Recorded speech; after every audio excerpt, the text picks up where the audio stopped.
ടാപ്സുകളുടെ പുതിയൊരിലേക്ക് ഏവർക്കും സ്വാഗതം. നമ്മുടെ ടോപ്പിക് എന്ന് പറയുന്നത് എല്ലാവർക്കും പരിചിതമായിട്ടുള്ള എല്ലാ വീടുകളിലും എല്ലാ അടുക്കളകളിലും എപ്പോഴും കാണുന്ന ഒരു വെജിറ്റബിളിനെ കുറിച്ചിട്ടാണ്. ഏതാണ് ആ വെജിറ്റബിൾ എന്നല്ലേ? ഉരുളക്കിഴങ്ങ്, പൊട്ടറ്റോ, ആലു, ഉരുളക്കിഴങ്ങ് എന്നൊക്കെ അറിയപ്പെടുന്ന ഈ വെജിറ്റബിളാണ് ഇന്നത്തെ നമ്മുടെ ടോപ്പിക്. നമുക്കറിയാൻ പാടില്ലാത്ത, നമ്മൾ അറിയേണ്ട കുറേ ഹിസ്റ്ററി അല്ലെങ്കിൽ കുറേ കഥകൾ ഉരുളക്കിഴങ്ങിൻ്റെ പുറയിലുണ്ട്. അപ്പോൾ അത്തരം കാര്യങ്ങളൊക്കെ കേൾക്കാൻ ഇഷ്ടപ്പെടുന്ന ആളാണ് നിങ്ങളെങ്കിൽ ഈ വീഡിയോ മിസ്സാക്കാതെ കാണുക. ലോകത്ത് ആദ്യമായി ഉരുളക്കിഴങ്ങ് കണ്ടെത്തുന്നത് പെറുവിലാണ്.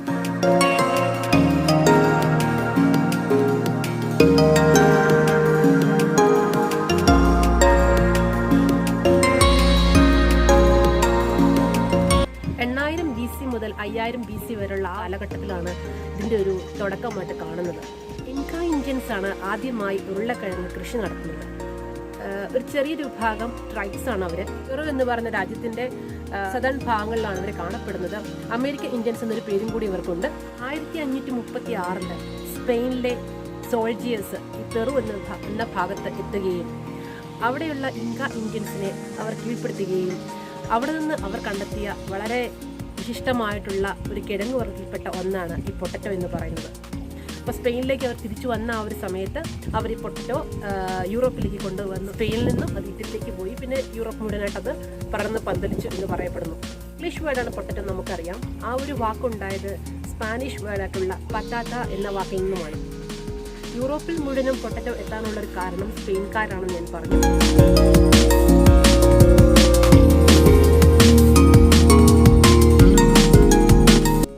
എന്നാൽ ഒരു കാലഘട്ടത്തിൽ ഈ ഉരുളക്കിഴങ്ങ് കഴിക്കുന്നത് വളരെയധികം ദോഷകരമാണ്, അതുകൊണ്ട് ഇത് ആരും കഴിക്കാൻ പാടില്ല അല്ലെങ്കിൽ കൃഷി ചെയ്യാൻ പാടില്ല എന്നൊരു വിശ്വാസം ജനങ്ങൾക്കിടയിൽ ഉണ്ടായിരുന്നു. ഫ്രഞ്ച് ഫ്രൈസിനെ കുറിച്ചുള്ള ഹിസ്റ്ററിയാണ് നമ്മൾ പറയാൻ ഉദ്ദേശിക്കുന്നതെങ്കിലും ഉരുളക്കിഴങ്ങിനെ കുറിച്ച് നിങ്ങൾ അറിയേണ്ട ഒരുപാട് കാര്യങ്ങളുണ്ട്. ഫ്രഞ്ച് ഫ്രൈസ് ഏത് രാജ്യത്തിന്റെ സ്വന്തമാണെന്ന് ചോദിച്ചു കഴിഞ്ഞാൽ ബെൽജിയമാണോ ഫ്രാൻസാണോ ഇന്നും സംശയം പറയുന്ന ആളുകളുണ്ട്. എന്നാൽ ഫ്രാൻസുകാരെ സംബന്ധിച്ച് അവർക്ക് ഉരുളക്കിഴങ്ങ് കഴിക്കുന്നതിന് ആദ്യം കുറച്ച് പ്രോബ്ലം ഉണ്ടായിരുന്നു.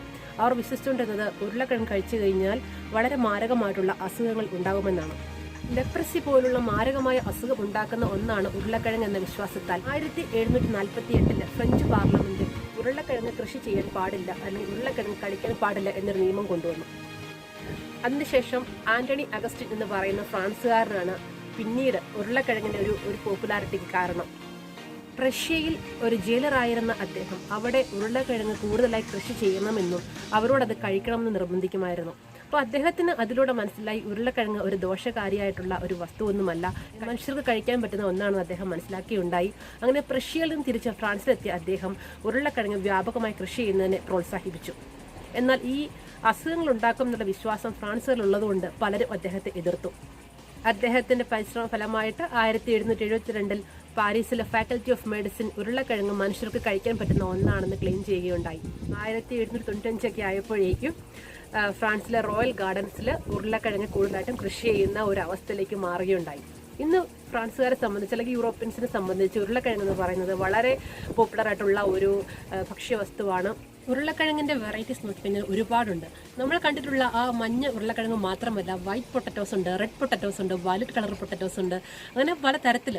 ഇപ്പം ഫ്രഞ്ച് ഫ്രൈസിനൊക്കെ വേണ്ടിയിട്ടാണെങ്കിലും നമ്മൾ റസറ്റ് എന്ന് പറയുന്ന വിഭാഗത്തിൽപ്പെട്ട ഉരുളക്കിഴങ്ങാണ് ഏറ്റവും കൂടുതലായിട്ട് ഉപയോഗിക്കുന്നത്. അങ്ങനെ ഒരുപാട് വെറൈറ്റീസ് നമുക്ക് ഉരുളക്കിഴങ്ങ് കാണാൻ സാധിക്കും.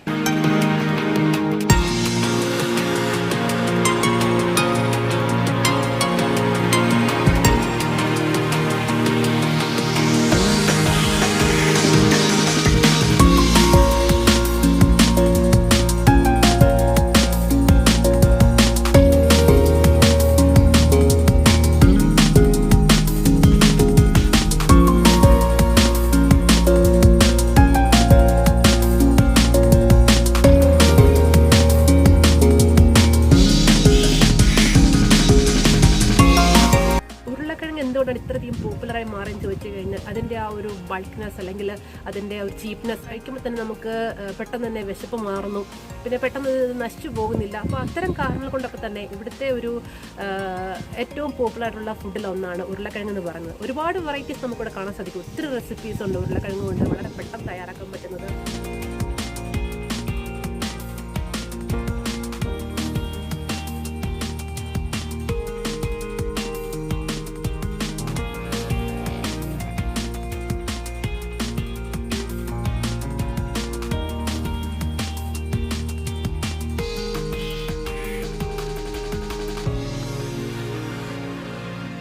അപ്പോൾ അതിൽ ഏറ്റവും എന്താ പറയുക ലോക പ്രശസ്തമാണ് ഫ്രഞ്ച് ഫ്രൈസ്.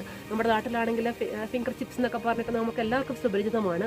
അപ്പോൾ അതിനെക്കുറിച്ചുള്ള വീഡിയോ ആണ് തുടർന്ന് വരുന്നത്. നമുക്കറിയാം നമുക്ക് ചോറ് എത്രയധികം പ്രിയപ്പെട്ടതാണോ അതുപോലെ തന്നെയാണ് ഇവിടെ ഉള്ളവർക്ക് ഉരുളക്കിഴങ്ങ്. നമ്മൾ അരി കൊണ്ടുള്ള ആഹാരം കഴിക്കുന്നവരാണ് ഇവർ ഉരുളക്കിഴങ്ങ് കൊണ്ടുള്ള വെറൈറ്റീസ് അല്ലെങ്കിൽ റെസിപ്പികൾ ഉണ്ടാക്കുന്നത്.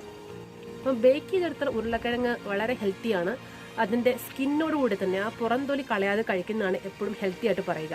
അതിൻ്റെ സ്കിൻ അത്യാവശ്യം നല്ല ഫൈബർ റിച്ച് ആണ്. അതിൻ്റെ അകത്തുള്ള ആ ഒരു പോർഷൻ എന്ന് പറയുന്നത് നല്ല സ്റ്റാർച്ച് ഉണ്ട്, ഷുഗർ ഉണ്ട്. അപ്പോൾ നമുക്ക് അത്യാവശ്യം വണ്ണം വെക്കാനും അതുപോലെ ഡയബറ്റീസ് ഉള്ള ആളുകൾക്കൊക്കെ അല്പം ദോഷകരമാണ് ഒരുപാട് ഉരുളക്കിഴങ്ങ് കഴിക്കുന്നത്. ഏതായാലും ഇവിടുത്തെ രീതി അനുസരിച്ചിട്ടുള്ള ഒരു ഉരുളക്കിഴങ്ങ് റെസിപ്പി ഞാൻ ഇന്ന് കാണിച്ചു തരാം. പെർഫെക്റ്റ് രീതിയാണെന്ന് ഞാൻ പറയുന്നില്ല, പക്ഷേ ഏകദേശം ഒരു ഐഡിയ വെച്ചിട്ട് ചെയ്യുന്നതാണ്. നിങ്ങൾക്ക് ജസ്റ്റ് ഒന്ന് കാണാവുന്നതാണ് എങ്ങനെയാണത് ചെയ്യുന്നതെന്നുള്ളത്. അപ്പോൾ നമുക്ക് നേരെ റെസിപ്പിയിലേക്ക് പോകാം.